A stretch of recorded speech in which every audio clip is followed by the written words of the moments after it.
K's Ancient Wargaming Rule Box. I've already pulled the contents out of this box. Last week we saw a video on how this game plays. Made one little mistake I should probably correct before we get into the actual gameplay. And that is a couple of things. Your units of auxiliary are limited to only 4. Let's just go through the rosters. I had 5 over here on the part of the undead. Basic setup of this battle is that the elves are trying to take these 3 siege engines from the undead. The elves have 2 units of cavalry. Those are auxiliaries. They've got 2 units of main battle troops. They've got 6, 7, 8 units of skirmishers. And then right down here is their camp. Here's the general with his bodyguard. The general will be the guy who's leading the elite guard here. And this extra little sub-general, he's got a 4-horse chariot, a couple of 2-horse chariots. That's his bodyguard. So the main block of troops, that's going to be our general. We're going to leave him up for just a little bit more. Generally speaking, the elves are all B-class troops. The skirmishers are C-class troops. So the skirmishers will be rolling D8s. Everybody else on this side will be rolling D10s for whatever they do. Oh, the generals roll D12. I should point that out. On the part of the undead, we've got 1 unit of cavalry, 1 unit of archers, 2, 4, 6 units of skirmishers, and 2 main battle troops. The battle troops, if we take a look here at the formations that are allowed by the rule set, you can't just line them straight across. You've got a choice between a line that's actually deeper than it is wide. That's a bit odd from my experience. Phalanx, this is only pikes. We don't have any of those. And then a wedge for, well, Germans, Romans, Vikings, whatever. We're not going to worry about that. Anybody can do anything. And then there's march column for extra speed. The interesting thing about this rule set, for those of you who haven't seen the previous video, you get 1 page of kind of setup and purchasing your units. And then once you've got that done, all of the rules are contained on these little cards. So I'm going to be referring to these heavily as this is my first game. I suppose I should point out that the loss of a camp is bad. Anybody that sees the camp fall on that side, if their own camp falls, they're going to have to suffer morale penalties. Also, the undead, I don't think I mentioned, all of these undead units are C-class, except the skirmishers are B-class. C-class troops will be rolling a D8 for everything. The B-class will roll a D10. Normally, deployment works like this. You figure out who's got the scouting advantage by totaling up the number of cavalry, not heavy cavalry, those guys don't scout, and skirmishers. And if you've got more than the other guy by 50%, he has to go first. He puts down 2 units for every one of yours. Now, I built a little scenario here where I figured, look, I'm just going to have the defenders set up first. They know these guys are coming. These guys can set up second. So I just set up all the defenders. But there is an interesting little mini game included in this. Then you have to issue orders to all of your units. Our orders are going to be very simple. The skirmishers are going to, on the part of the undead, the skirmishers are going to be ordered to move forward at half speed and engage units. This cavalry unit has been ordered to move at full speed down and try to capture the camp. Our battle troops on the part of the elves have been ordered to take the hill, drive these guys off, and then the archers are ordered to hang tight. I should point out the only archers on the part of the elves are these skirmishers, do have bows. And, of course, the battle troops here, these guys are ordered to swing around and try to capture the camp. These guys are ordered to come out in front and hold the line somewhere in here. These guys are ordered to march up, and I think that's pretty good, right? So there are different orders as far as full speed, half speed, etc., etc. And I think we got that all covered. These auxiliary are going to swing up, and they are ordered to follow on the cavalry and basically engage, maybe try to draw the bow fire. Be aware, bow fire, I don't know that you can fire over your allied units. I am going to say that because these bows are on the hill, they can fire as long as the friendly units are, how do we put this? As long as they're firing at an enemy that is, basically whatever the distance to the enemy is, these guys have to be on the near side. The first order of business is rout and charge moves. Now, we don't have any of those this turn. So we're going to move straight on to movement. Oh, we should figure out initiative, shouldn't we? For this one, you total the number of units we've got, not including elephants, scythe chariots, or artillery, which means we've got a total of 1, 2, 3, 4, 5, 6, 7, 8, 9, 10, 11. Then you add 2 because these guys have a hill for a total of 13. The commander can then add or subtract the roll of a d10. Whoever has the highest score has initiative. If you want the initiative, which is an interesting little wrinkle, you can add or subtract. In this case, we're going to do 13. We're going to go ahead and let these guys go first, and we're going to subtract. So 13 minus 8 is 5 for those guys. And over on the side of the elves, we've got 1, 2, 3, 4, 5, 6, 7, 8, 9, 10, 11, 12, 13. And we'll add. So as you can see, the elves are going to wind up with the initiative. The commander with the high score has the initiative for his force for the turn. Then we do the charges, routes. Then we can do our actual movement. And here you can see our movement. Everybody just kind of moved at either half speed. These guys move full speed. And just to kind of give you an idea of the speeds we're looking at here, our cavalry are going to move 120 millimeters. They're all half armored. Our skirmishers are moving 10 centimeters, and our block troops are moving 8 centimeters. Now remember, these guys were all ordered to move up half speed, so they're only moving 4 and 5. They want to be relatively close to their general, and they don't want to fall back too far. They are anchored here. You can move through our rules for moving through dangerous terrain. For example, these skirmishers could move through, not dangerous terrain, but, forests, swamps. So we're good. The next thing we do is firing, and firing is simultaneous. So the way this works, you got to figure out your factors. In this case, our elves have 3 skirmishers that are combining fire on, let's call it this skirmish unit right here. Because they've got 3 units, that gives them a starting base of 3. But if you look at the additions and negatives to it, we can run down this list. And what we see is they are, at unarmored target, they are firing at a shieldless target. So that gives them up to 4. And then they are at medium range, so they're up to 5. But they did move, so they're down to a 4. And then their target has, it's basically half armor, so they're down to 3. Now what that means is, these skirmishers, remember, they are regulars. So because we didn't score 8 hits, we have to roll a d8. And basically, we've hit this unit with a total of 3 factors. In order to avoid being a casualty, you have to roll more than 3 factors. So on a 4 up, he's okay. We'll roll because that's cocked. So on a 7, he's okay. Then these 2, then we've got 3 over here. We'll do the same thing. Here we've got a total of 3 factors that are firing. Now the range is 24 centimeters. Because they are at long range, they're not going to get that bump. So it'll be 3, down to 2 because they moved, down to 1 because they were firing at this guy. And today's the day that my neighbor decided to do his heavy construction. Hopefully that buzzsaw isn't too annoying. Roll a 6, so he's okay. Then, and simultaneous, the undead are going to get to fire back. The elvish skirmishers are, again, they're wearing half armor. So it'll be a total of 2 factors firing at this guy. That's going to be 2, -1 for the armor, -1 because they moved, but +1 because they're at medium range. So it's a total factors of 1. On a result of a 1, he goes away. 6, he's fine. Over here, we're going to fire 4 at this guy. Now because, well, let's check the range, right? It's 24 centimeters. He's out of range of this, so we'll have to call it, we'll designate this guy. 4 factors. They did move. That's going to drop them down to 3. Firing at half armor is down to 2. And then on a 1 or a 2, we'll eliminate this guy. 5, he's okay. So it's really not a question of rolling to hit. You're just rolling for saves on this. But if you can score enough factors, then you'll get, and you can do it often enough, you'll get that hit. That's it for missile fire. You can see we don't have any melee. It's an ancient war game. Skirmishers don't have too much of an effect, but boy, when they do, it kind of makes a big difference. I guess these guys could probably fire, except they are way out of range. That's it for turn number 1.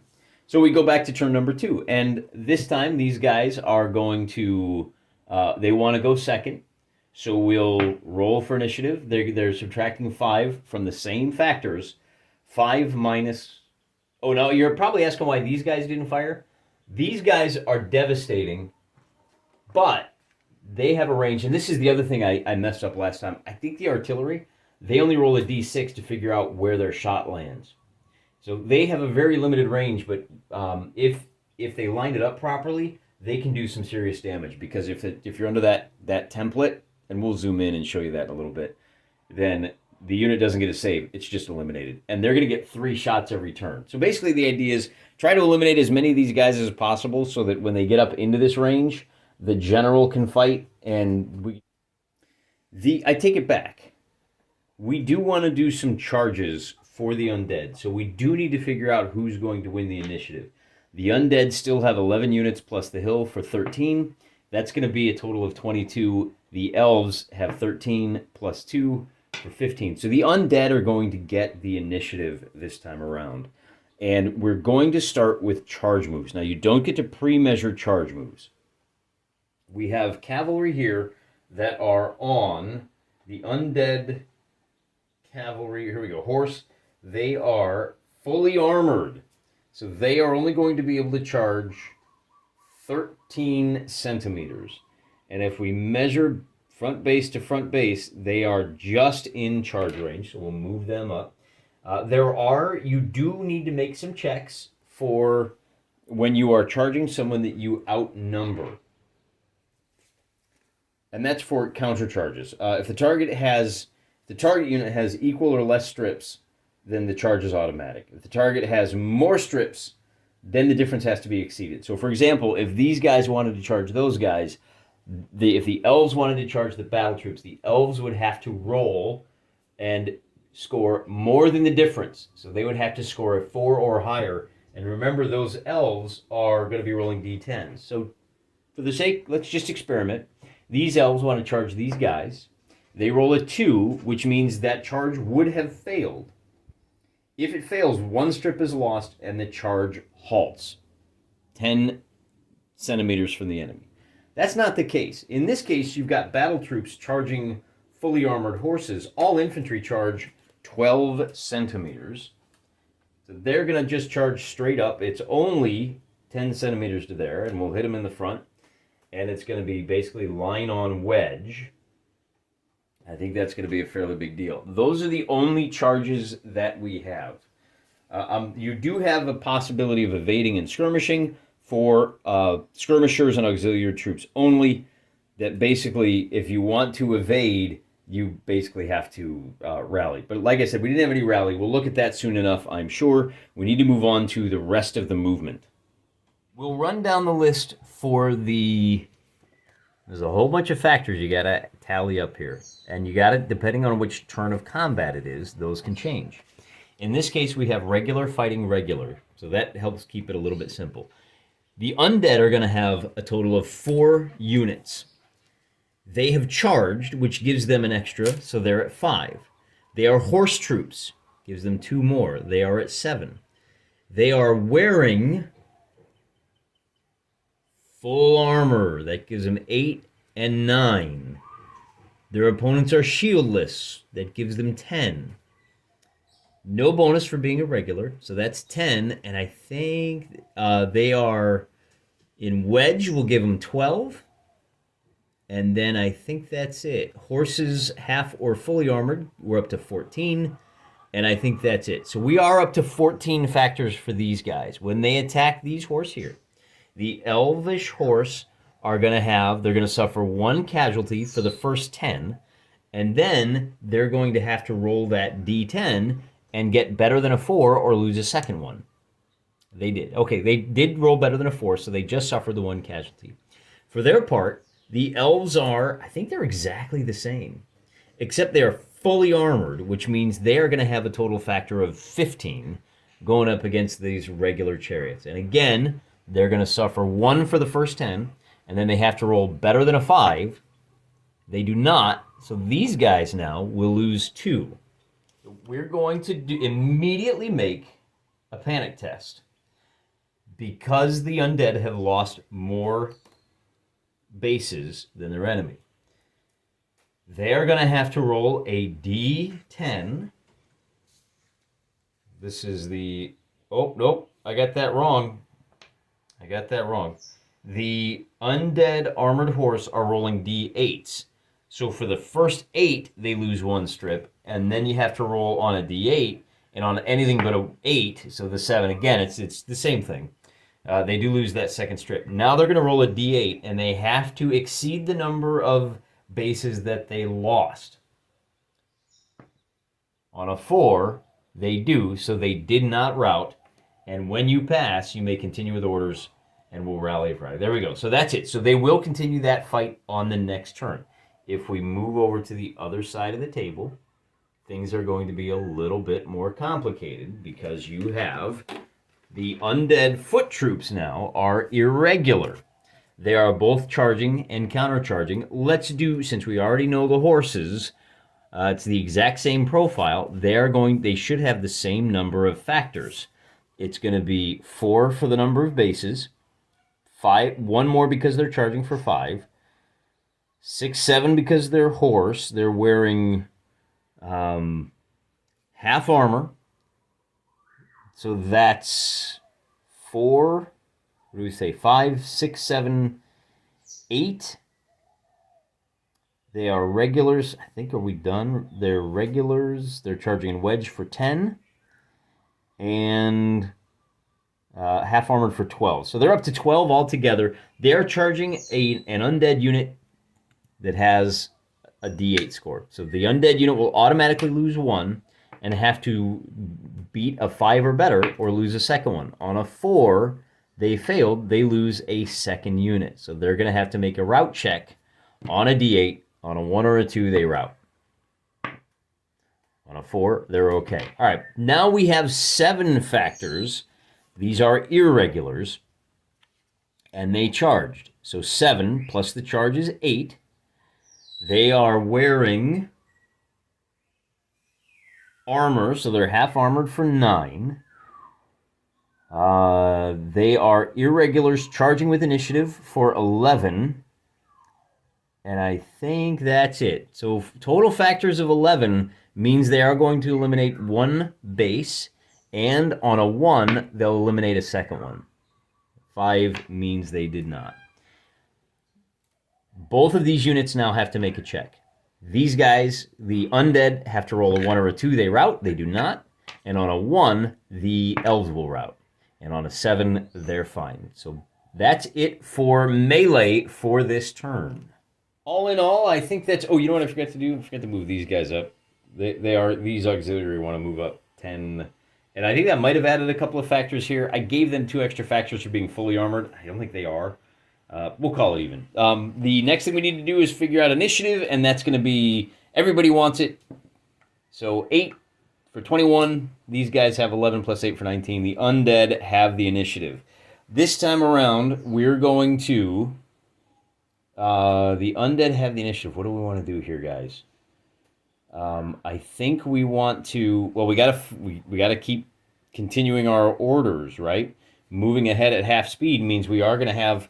Oh, should we have done charge orders first? This is where you experienced ancient wargamers are going to start grinding your teeth. You're going to have to be patient with me. I don't have a lot of experience playing ancients. I got to play the rules as they've been handed to me. And in my estimation, the thing to do here is remember these guys have been given half orders, but now it's time to charge. Because they're greater than 10 centimeters away, and because this is just a one-on-one in each case, we're just going to run a series of battles that are going to be all one-on-one like that. These guys, the skirmishers, have great latitude and freedom of movement. So we're just going to bring all 5 of these together. And because these are melees, it's going to slow everything down for everybody else. Normally, these guys would be able to interpenetrate, but because these guys are in the way, they can't. So what we'll do is we'll bring them up the full 5 centimeters. Well, as far as they can go, but you can't interpenetrate a melee. The awkward thing here is that this leader now, who is, where's my movement for him? Oh, yeah, that's it for that. These guys are going to be able to move up like so, and we may have some additional factors for rear support here now. The awkward thing for the elves is that this guy is still moving at half speed, and he is a well, does he count as cavalry skirmisher? I don't know. The rules are silent on that. But so that's what I've been considering him, is actually super heavy cavalry. Your leader is going to be the best protected. So he's only going to be moving 5 centimeters again. That's what it is. But he's going to wind up racing up, and we may have a leader duel here at some point. If he doesn't get squashed by a boulder. That's going to be, well, we can move these guys up too, but really that's it for the movement. Oh, we do have a couple of guys here who are going to be able to move now. Because they are skirmishers, they are going to be able to move 10 centimeters, and they can move up 8, and then, oh, look, he's got 2, but he can't charge. So we'll bring... Oh boy, what do we do with these guys? They're going to start getting pounded by those bowmen if we're not careful. Well, these guys are going to go ahead and move over here, and they're ready to hit the flanks to help out here. And I think these guys can turn, and they're going to race for safety, so now they can't be shot by the bowmen either. I think it's probably pretty good for the skirmishers. We don't have any bow fire at this point. We just have a whole lot of melees going on. We'll start here, and we'll work our way from left to right as you're looking at it. And our factors now, this is the second turn of combat for these guys. So we have to check the second column. And what we find is that it doesn't matter for these guys. They're all regulars. They're going to lose a factor. Regulars, after that first turn, they're going to gain a factor. Regulars on turn number, the second round of combat, each gain an extra, and then on the third, they gain a second. Whereas irregulars, they get nothing. Whereas irregulars, they get a big +2 with the initiative, and then nothing on rounds 2 and 3. That's going to be devastating for these guys, I think. But we'll get to that in a second. As I said, it's going to be a total of 2 factors for the undead. They are no longer charging. These guys are horse troops, though. So 2 factors +2 for the horse, plus the armor. Double check. They are regulars. They are fully armored. So that's going to be, we said 2, 3, 4, 5, 6, 7 because they're regulars. And they're still in wedge formation. Nope, they get nothing on this turn. Oh, that's the deal. It's in the second round, so it's 2 for the guys. They are not charging, so we don't get that. 2, 3, 4, 5, 6, 7. So a total of 7 for the undead. 7 factors, rolling to save. The elves get it. Now the elves are going to have 3. Why would you have charging? Oh, you don't have a charge bonus on subsequent rounds. That makes sense. Okay. So we've got a total factor of 3 plus their horses for nothing on the second round. 4, 5 for the armor. 6 because they're regulars. And they are horses with full metal armor. Are the elves in full metal armor? I don't think they are. They're half armor. So they have a total of 6, and that's it. The undead roll for a loss, and now they've lost 3 units, so they have to roll a 4 or better, and with a 1, they are going to rout. Where's my rout card? Here we go. Automatic strip loss, lose 1 friendly. They lost greater strip than the enemy.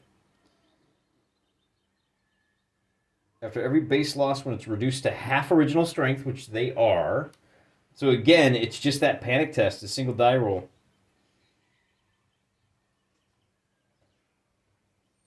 Now we've got to look at these little individual skirmishes that we've got.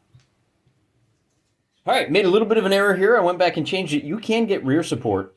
Now, it's not going to make any difference because these guys lost the only unit they were going to have. But if you have an infantry supporting a cavalry attack, then they can add their 1 factor. That's how we're going to do that. Likewise here, if these guys are able to move up, they'll be able to add a factor for supporting these guys.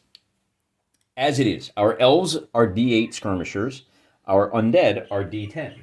This is the first round of combat, so it's going to be identical across the board. Once we tally up our factors, we shouldn't have to do this again.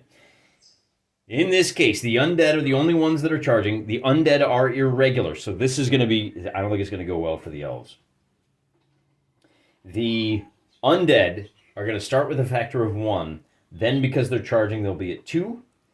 Their opponents are wearing armor. So everybody's half armored. So we're at 1, 2 for the charge, 3 for the half armor, for 5 because they're irregulars. And I think that's it. Yep, so total of 5 factors. So we'll just kind of go across the board, and we'll roll for each of these guys. Has to roll a 6, 7, or 8, or they are out. So we rolled a 3, he's out. We'll flip him over, he's out. This one is out. A 4, he's out. And on this one, a 3 is out. So clean sweep, but we still have to do the counterattack. And in this case, you've got regulars on the first turn, so they are not charging. So it's just going to be 1 factor for that. They are wearing half armor, that's 2. They are regulars, so they don't get any bonus. Oh man, this really isn't going to go well. I think it's going to be a total of 2. Yeah, it's just a 2 across the board. So we're going to roll 5 times. 1, 2, 3, 4, 5. And on 1 or a 2, it's eliminated. So 1, 2, 3, 4, 5. So that is pretty handy. These elves were not equipped to deal with these zombie skirmishers, and now it's going to be even worse for the elves. But we do have one more combat over here we got to do. Let's drop down and take a little closer look, shall we? The cavalry now. This is the second round of combat. And the cavalry have a total of 3 factors. Well, let's first figure out which dice we need to use. The undead are going to be rolling, that is their battle troop. They're going to be rolling a D8 for their saves. And in this case, the elves are going to be rolling D10s. We'll do the undead first. The undead are not charging, so they start off with a total of 5. They are wearing half armor for 6. They are irregulars. Oh, so that's it. I think 6 is it. So 6 for these guys attacking the elves. The elves need to beat a 6. And on a 0, they do. So the elvish cavalry is okay. Then the elves are starting out with 3, but they are horse troops. Well, that doesn't count anymore. That's only on the first turn. They are wearing half armor. So 3, 4. They are regulars on the second turn for 5. They are horses. They're not fully armored. So 5 is it. So these guys have to roll a 6, 7, or 8. They do not. They lose more. They have to roll a 4 or better, or they rout. And on a 7, they're okay. After the third round of combat, if they do one more, the attack has ebbed away, and the attackers will basically separate them by 40 millimeters. What I will probably do when you have 2 units that charged each other is they will both fall back 20 centimeters. Not that it matters out here in the field, but it could based on your terrain in the scenario, right? So that's probably a good rule of thumb. And now we move on to the next turn. We have to figure out initiative first. The undead would very much like it. They're going to add a roll. So 4, plus they still have... Oh, wait a minute. These guys routed, didn't they? But they're still here. Does that count? Do not add for to each village. Let's see. Add including skirmishers not rallying troops. We're going to call them routing so they don't factor in. It's going to be 2 for the hill, 6, 7, 8, 9, 10, 11, 12, 13, 14, 15 over there. So 15 for the undead. The elves are going to roll, and they get a total of 1, plus they have 1, 2, 3, 4, 5, 6, 7 units for 8. So the undead have the initiative once again. And we're going to... First, these guys have to rout, the compulsory move. is cavalry on fully armored horses. They're going to retreat 13 centimeters. So they turn around and they go whoop, back off to there. That's the only retreat they have. This is the first time we really need to establish the turn sequence. Force A, route, charge moves, and test. So they got to figure out their charge moves as well. We are going to bring our battle troop through, and we're going to interpenetrate. So actually, first things first. Let's bring this guy over here.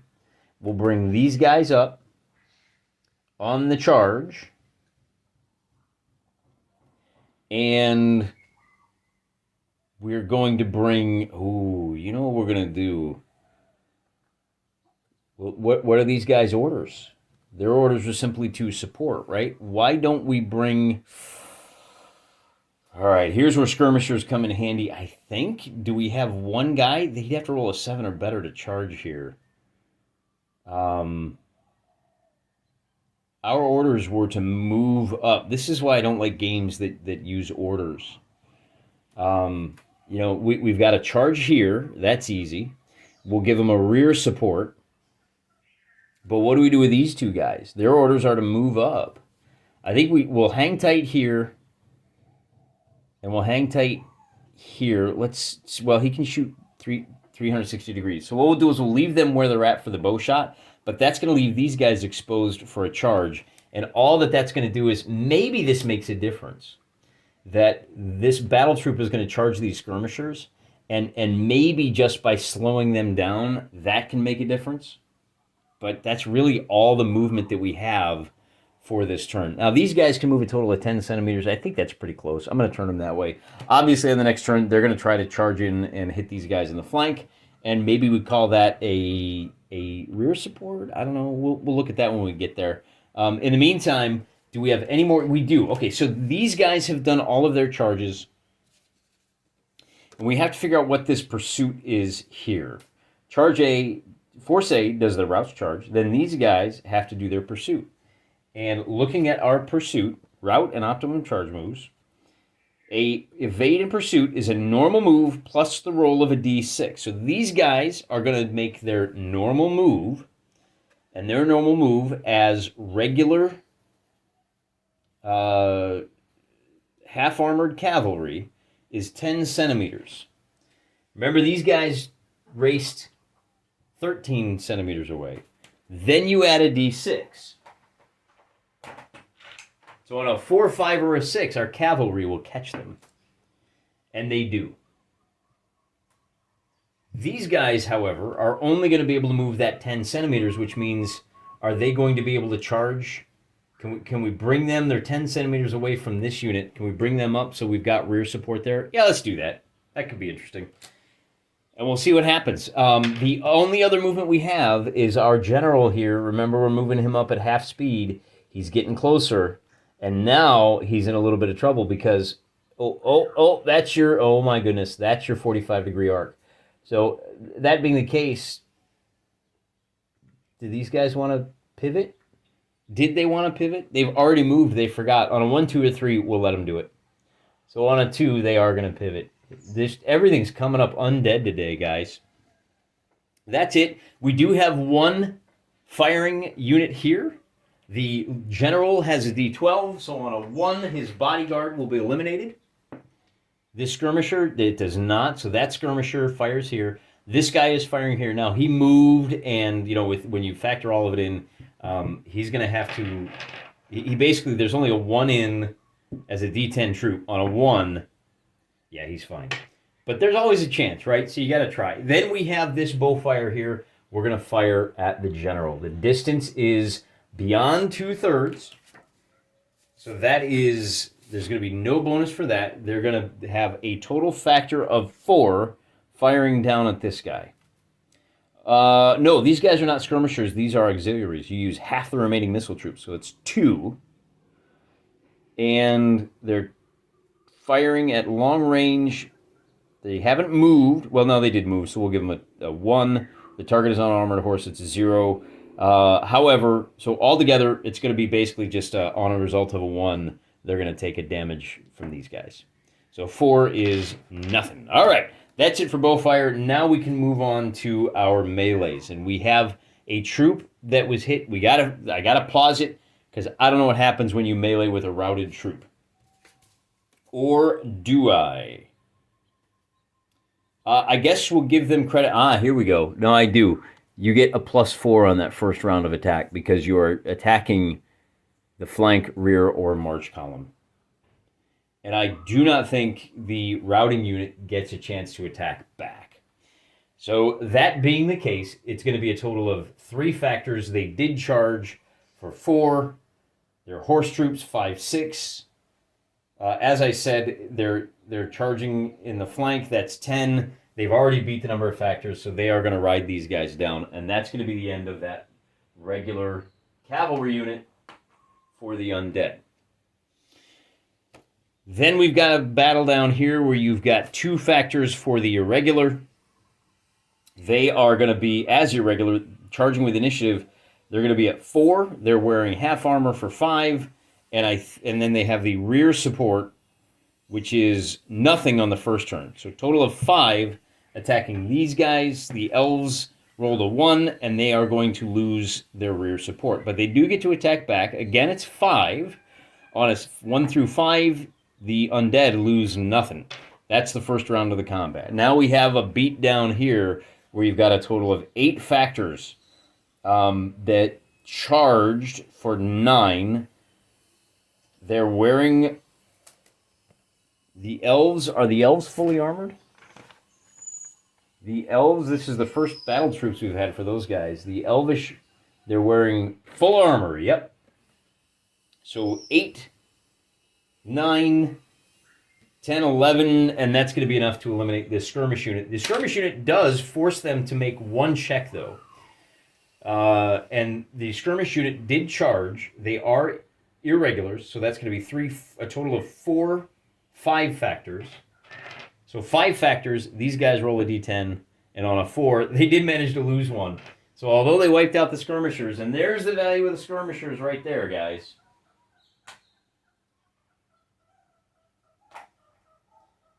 It's only 1, but that might make a difference, right? These guys need to make a morale check on a d8. They need to roll better than 1. They rolled a 2, so they're okay. This fight will continue. Then we have our first real big battle here. It's going to be a unit of fully armored regulars against a unit of half-armored irregulars. Nope, fully armored irregulars. The irregulars, who had the charge here? Oh, these guys moved out of the way. I don't remember. I feel like these guys moved up.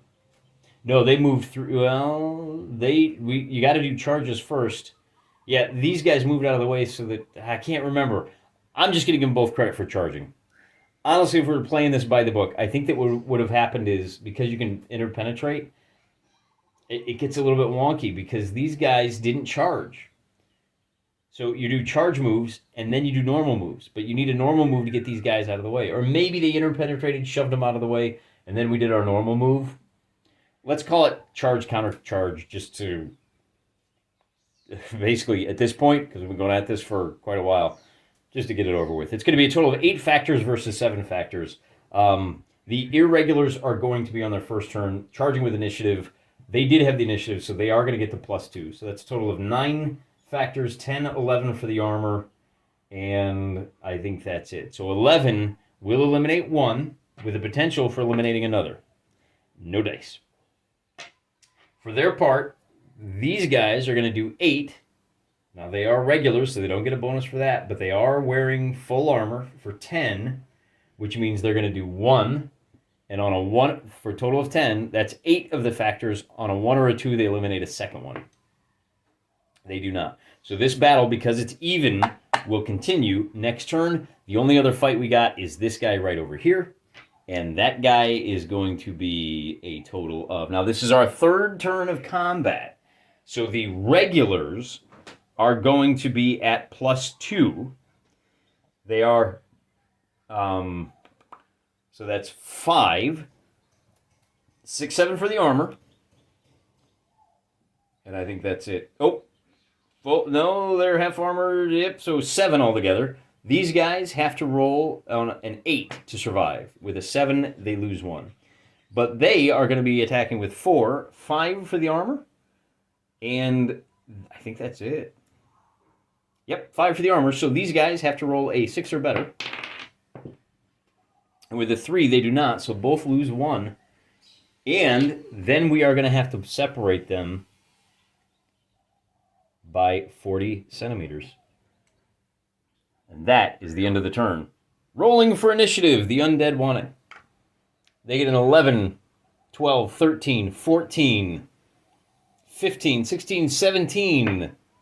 The elves are going to roll a 4, 5, 6, 7, 8, 9, 10, 11.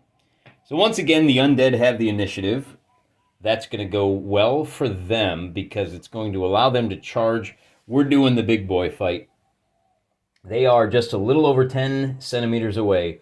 That being the case, we'll do our charge and counter charge, and they're going to meet in the middle right here. That's a charge. Do we have any other charges? These guys, they're not quite ready to charge the hill, are they?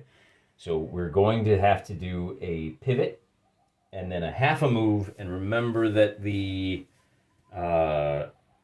armored cavalry are only able to move 5 centimeters. So we're going to bring them up to there. This auxiliary is going to try to catch up. And these guys are going to advance the full 10 centimeters, like so. Still in line, and now those bowmen have a real choice to make, don't they? We can bring this guy up to here. They're going to charge. Oh, okay, so this is where it goes bad for the undead. Charge, counter charge. We'll bring him to the center like that.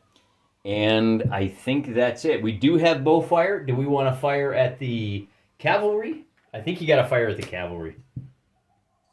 Then you've got 2 factors for that. Let's bring up our bow fire. Where are you, buddy? Where's our bow fire card? Here we go. So it's 2. They are firing at short range, so that's a 4. And is that it? 4 firing target on armored horse. Are these guys armored horse? The elvish chariots, they're only half armor. The target has not moved 11 centimeters or more. Oh, it has half armor, arm and leg. So we got a total of 3 firing at these guys. Wow, bow fire is not very good, is it? 1, 2, or 3, nothing doing. They are fitting to get charged. I think that's it for the bow fire. We can fire these guys. These undead can fire here, which will force these guys to roll. And on a 1, nothing doing. Then we're back down to fighting. So down here, we're on our second turn. The irregulars have spent their charge. It's going to be a total of 2 factors. This one is easy. It's going to be a total of 3 factors. 2 for the bases, plus they're half armored. The undead are irregular, so it's just 3.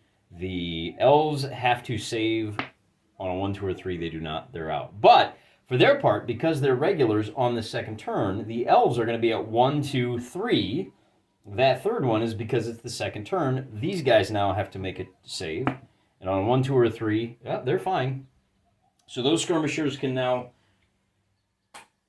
get engaged. They can break up and start kind of hitting these guys in the rear. Alternatively, maybe they come around and take if they sweep down this way, they can take the opponent's camp, although nobody can really see it, so I don't know how much use that's going to be. We do have, I'm going to do the generals last. We've got a fight here that has a little flank attack, so let's put a hold on that, and let's take a look at this one first. The elves did charge this time. They are armored horses, but they did not have the initiative. These guys had the initiative. The undead are going to be fighting with a total of 3 factors. Plus they're wearing half armor for 4. They are irregulars with the initiative 5, 6. And I think that's going to be it for them. 6 for the elves. They're going to lose one of their bases. The elves are going to be fighting with 2, but they are charging, countercharging, so that's 3. They're horse troops for 5. They're fully armored for 7. They're in wedge for 9.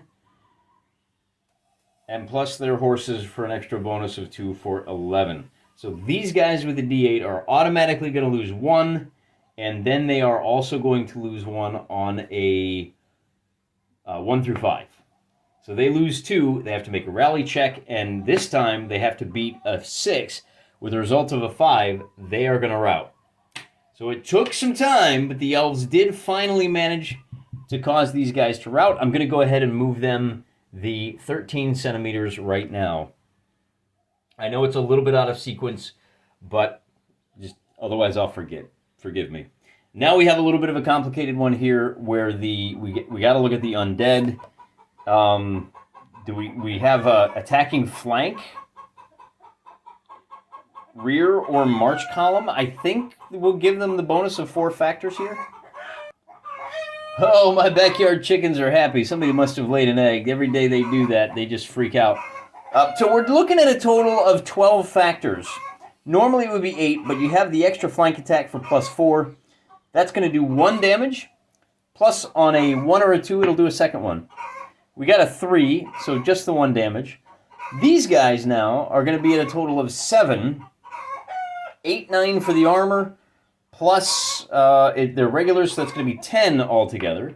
So they will do 1 casualty, and on a 1 or a 2, they'll do a second one.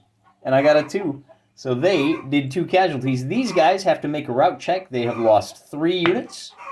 3 guys, that's cocked. We're going to roll again. And on a 7, they're going to be fine. We're going to fight a 3rd round of combat. And now it's time for the big boys. These guys are fully armored. They have a bodyguard each. It's going to be a total of 8 factors, 2 for the stands. Then they are charging, they are regulars, they are horse troops. On this first round, you're going to take out the bodyguard on a score of 1 through 8. I take it back. You have an 8 save, so you have to roll. We're going to roll for the undead. And on a 1 through 8, no casualties. On a 2, oh, I'm sorry, I got that backwards. On a 9 or better, so our bodyguard goes away. For the elves, same thing. And on a 12, they're okay. So the elvish general is doing better. For initiative, the elves have 6 units. They get a total score of 12. The undead are going to add 10. Yeah, the undead win it. They have the initiative. We're going to do our evade first. These guys are... I'm sorry, we should do... route, charge moves, and test. These guys have to roll on a D8. They're going to have to roll a 7 or 8 to rally. And on a 6, they fail, so they're going to run off the board. Anybody else has to make any tests? I don't think so. These guys are going to charge. Now, it is rough going. They don't have enough movement to get there, so they're just going to have to pivot. And we'll move them the 5 centimeters, which is 2 inches. That's going to put them right here. And they're ready to storm the hill, but they're going to take a couple of shots from, I guess we'll call it these 2 right here. That little 5 movement is going to put them in a situation where these guys do not quite have the range to come into contact, but they will get bow shots. So we'll split them up a little bit and pull them back. They are going to get bow shots there. These guys will do the charge. Let's see how far they can charge into rough going. Cavalry on fully armored, 13 millimeters. Wait a minute, but what if you're going uphill? Rough terrain. Oh, with rough terrain, you can charge 10 centimeters. So they are within 10 centimeters. So even though it's rough terrain, we are going to be able to hit these guys with a pretty substantial wedge. The other thing we can do is bring these guys over here. They're too far away to make contact this turn, but we can at least negate one of those skirmishers. Sound good? The other movement we can have is we'll bring these... What do we do with these skirmishers? We're going to use them to... Oh boy, what do we do here? What do we do? Where do we go? Do we go fight these guys and buy ourselves a turn? But if there's melee, these guys can't shoot. So I think we just line up for the bow shot. And then we have one stand of cavalry over here who's going to pivot and try to draw some fire. They can't charge, but they can move. That is armored cavalry. They're only going to be able to move 5 centimeters this turn, which will put them right there. And, you know, maybe we can draw something, okay? All right, that is it for movement. Now we're going to do missile fire. These guys are all firing here. They're going to be totaling, so basically we're going to roll 3d10. And on a 1, we'll eliminate a stand. So there's 1, that's a 2, a 6, and a 1. So that is 1 stand eliminated due to missile fire. We got a missile fire here that will have effect on a 1. A 0 won't do it. And now we get to do our fun. And that is our artillery. Let's zoom in and take a look at how artillery works. This is our artillery card for stone throwing range. For stone throwers, the card is placed with the 4 on the target, and a d8 gives the number where the stone actually falls. In other words, we can put this A anywhere on the stand for the stone thrower, and the 4 is our target. So our 4 is right here. Nope, we're gonna target right there, because then the stone will land on a 1, 2, 3, 4, 5, 6. Oh, and then a 7 or an 8. So basically, we're hoping to get a 4, 5, or a 6. If we do, we eliminate 1 stand. Oh, I'm sorry, it's a D8. What am I doing? And on that's cocked. 7, that's a miss. But this one will do the same thing. We're going to aim right here, and on a 4, 5, or a 6, we'll get the hit. So on a 6, we eliminate 1 stand from that unit. Absolutely devastating. This guy, of course, is too far away. Who can he fire at? Really nobody. He's kind of out of range of everybody. So that's it for missile fire. Now we go back to doing melee. We'll start here in the middle. This is the 3rd round of combat for these guys. So our elves will be at +2. They're regulars fighting in the 3rd round. They are going to have a total factor of 6 plus the 2 for the 3rd round, plus they're fully armored, so that's going to be a total of 8. And that 8 means they automatically eliminate 1. The undead are going to be at 4, 5, 6, 10. They are also going to automatically eliminate 1. And because that's the end of the 3rd round, everybody has to pull back 2 centimeters. Like so. So they're 4 centimeters apart. And then, I don't know, what. Let me check this. It says, it is assumed the attack ebbed. The lower class unit pulls back, but I don't know what class means. They don't define that. Pulled back 40 millimeters facing any direction, but may make a full normal move in that section. Well, okay. We're just going to leave it as is and play it the way we've been doing. Now we've got a total of, oh boy, horse troops. Well, they're charging uphill, so that may be a problem. It's going to be 3 factors for that. The bowmen have a 8. So the bowmen up on the hill, it's going to be a total of 3. 4, 5 for the horse troops. 6, 7 because they're fully armored. 8 because their opponents are shieldless. Lancers and wedge gives them 10. And then horses half armored gives them 12 altogether. So on a 1 through 4, it'll just be the 1. In order to avoid the second unit going down, you have to roll higher than the number than that 4. So it's 8 for the first, that we had 4 factors left over. On a 1 through 4, they lose a second factor. There you go. So those guys are gone. We got to make a morale check. And on a 1 or a 2, nope, they're going to stay and fight. But those 4 bowmen do get to counterattack, and it's going to be 4, plus they're uphill, so that's 5, plus they're wearing half armor for 6, and they're irregulars, but they don't have the initiative, so it's a total of 6. On a 1 through 6, the cavalry lose 1 more. Nope, they passed their save, so the cavalry take no damage, and we'll do the final fight is between the generals. This is the 2nd round. We've got 2 units of regulars. It's going to be 2 factors for the elves. Everybody is fully armored, so that's going to be 2, 3, 4. 5 because they're regulars.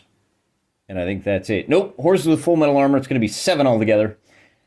And that's going to mean that the undead general needs to roll a 1 through 7. Wait, in order to survive, you got to pass a check. No, he needs to roll an 8 or better. I always get that backwards. So 11 means he does survive. Now he's going to counterattack with, he's only going to be down by 1, so the elvish general on this second round, he has a slightly easier task. He needs to roll a 7 or better. And on a 7, he is also okay for this second round. I think that's the end of the turn. We did all our checks. So we move on to initiative. The undead would like it. They roll a 9, the elves roll a 2, and once again, the undead have the initiative. So they're going to charge with the initiative down here. And that's going to include this flank attack. We're going to charge with the initiative here, this auxiliary, and we're going to do a little back support there. We're going to hit this guy in the flank with this auxiliary, and then these guys are going to charge. So can we charge up the hill? I don't think we have enough movement to do that just yet. It'll be next turn this guy gets into contact with the artillery. But these guys do have enough movement. These regulars are now in contact with the first of the artillery markers. We only have one shot here. That's it for the missile fire this time around. We need to roll a 3 in order to hit this last guy. And on a 6, we do not. I guess we could spin him, but he's really out of range anyway. So next turn, we're going to have a combat there. Now we can do all of our big combats. We're going to have a total of 3 factors here. And man, you guys thought that chainmail had a lot of math. This is a lot of factors to have to remember. It's going to be 3, but it's the second round, so all they get is 4, 5. But the regulars for 6, 7, 8, that is going to eliminate one more of these units. The bowmen, the undead bowmen, will counterattack. They are uphill, so that's going to give them 3, 4, a total factors of 4. Got to roll a 5 up to save, and the elves with a 7 do so. Then we're going to do the regulars, impacting the, boy, this is going to be 5 factors. They're wearing full armor for 7. Now the regulars, they don't get a bonus this turn. So it's going to be a total factor of 7 altogether. The big boomers, the artilleries, are going to roll a d8. And on a 1 through 3, this one is going to be eliminated. So minor victory for the elves. But this guy does get to attack back with a total factor of 2. So on a 1 or a 2, we'll lose a stand. We do not. We've got a battle down here that is now back to the first. Well, let's do this one first, right? The undead have a total factor of 2, plus they're charging with the initiative for 4, plus they're half armored for 5. The 5, am I missing any? I think it's going to be a total of 5. And he's eliminated. But he does get to counterattack with a total factor of 1, 2, and I think that's it. So nothing doing. The elvish skirmishers were just completely wasted, completely useless. We do have another fight down here. The elves, we're going to do them first. They're going to be 5. They charge for 6, 7, 8 for armor, and I think that's it. 7, 8. So they're going to eliminate 1 stand. Oh, these guys need to make a morale check. They've lost 3. On a 6, they are going to flee. So they are now out of the fight. The fight down here is going to, we already did these guys. They had a total factor of 8, which eliminated 1. Now these guys have a total factor of 4. 8 for the flank attack. 9, 10 because they are on the first round, and then 11. So they are going to eliminate 1. And then on a score of 1 or 2, they'll eliminate a second one. They did not. But both sides now have to make an morale check. These guys have lost 5. Where's my route check? I can't remember. I know, it's interesting. If you tie on that check, you falter. No advances allowed next charge or movement. Routes continue. Oh, but you're already in combat. It equals the number of strips the testers have lost. So they will continue fighting. These guys have lost 3. So we roll, and on a 1, they're going to rout. So they turn around, and they make a full move back, And then we'll have to do a pursuit next turn with these guys. Generals fight. Rolling for this guy. He's going to have a total factor of 2. With the rear attack is 6. This is the third round of combat. 4 regulars. That's 7, 8. Full armor, 9, 10. So on an 11 or 12, the bodyguard is safe. We roll a 2, he's gone. For his part, this general is going to be fighting with 2 factors. 3, 4, 5, 6. I think it's just a 6. On a 1 through 6, we'll eliminate this guy. So we eliminate that guy. So he at least stands to fight. So next turn, it's going to be very basic. It's just going to be 1 factor plus... Oh, no, you know what? That's the third round of combat. They have to pull apart. And that is going to be the end of the turn. Rolling for initiative. The undead get a 4. What are they up to now? 4? They don't have a whole lot of units left. 5, 6, 7, 8. 9, 10 because they still have the hills. So 10 for the undead. And 8, 9, 10, 11, the elves get it. So we got a charge here and a charge here. And I think this is going to end the scenario. We do have to check down here off screen. We've got a unit that is rallying on a 1 through 4. They don't get it, so they're going to rout. These guys don't want to pursue. They want to turn around. You guys just keep running away. These guys can move 10 centimeters to about here. And these guys likewise can move... How far away are they? We can do the charge, counter charge. And are they 10? So we'll give him a flank support. And then these guys, what are these guys going to do? Honestly, I think the battle is over. I think the elves, despite the loss of all of their auxiliaries, are going to wind up winning this because you've got a total of 5 factors versus 2, plus they charge 7. So in the next round or two, I guess we got to play it out. Because the loss of this general could be big too. Why don't we start with that? Let's start with this general fight. Everybody charged, everybody's regular, everybody's heavily armored, so that's going to be a total of 4 the elves. It's going to be 1 for the base, plus they charge for 2, plus their horse for 4, 5, 6 for armor. We're not on wedge.